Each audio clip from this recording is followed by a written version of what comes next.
In the previous lesson, we talked about the history brush. That's a pretty cool tool when you think about it. I want to carry that a little bit further and talk about something called a history log. Now, I'm in Bridge, and I'm in the exercise files for this chapter. If I select this image here, you can see stuff come up over here in metadata, file properties, etc. Go ahead and open that image up. Go up to Photoshop if you're Mac, Edit if you're Windows, and go into Preferences General. May I submit to you the history log?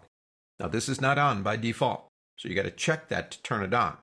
Save log items to metadata, that's XMP, just a plain old vanilla text file, or both. I suggest both. Now, you'll have to choose a name for the file and where you want it. Edit log items, detailed, concise, sessions only. I suggest detailed, and go ahead and click OK. Now, do some things to this file.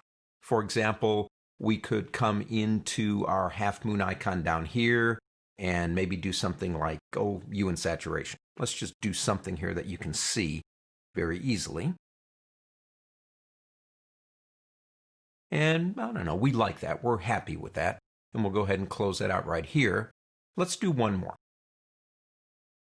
Let's do exposure. So we're doing two things here.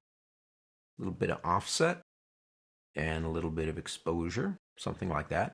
Go ahead and turn that off. Do as much as you want to this image. Whatever you want, and go ahead and save it. It's going to ask me to save it the way I had it, or in a new file, and the reason being is it was a JPEG, and if I save it as a JPEG, I'm going to lose all this stuff. So I'm going to save it as a TIFF and click Save. We'll just go ahead and click through the options. Now, I want you to go back to Bridge if you have it open. And if we select that image, which is now here, you're going to see something new come up here. It's called Edit History. Now, not new in terms of Photoshop, but new in terms of this file. Everything I have done to that file is right there. Everything.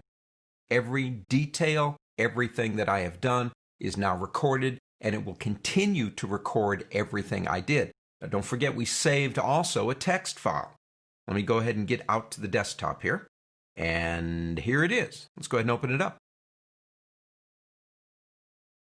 Everything that I have done since I created that particular document is here. And I've done a few other things than what you saw. It not only tells me what I did, it tells me exactly how I did it, and it tells me the time it took to do each one. Now, you might think that's a lot of information or even too much information, but I use it as a billing record for my clients because I know exactly how much time I spend on these documents. And I create a new photo edit log once a month, and I take this one and save it. So during the course of a year, I have 12 of these files. And they're huge because I work a lot in Photoshop, hundreds of pages. But it gives me every piece of information on everything that I have ever done in Photoshop. That's pretty cool. It's called the history log, and you have to activate it in Preferences. On to the next.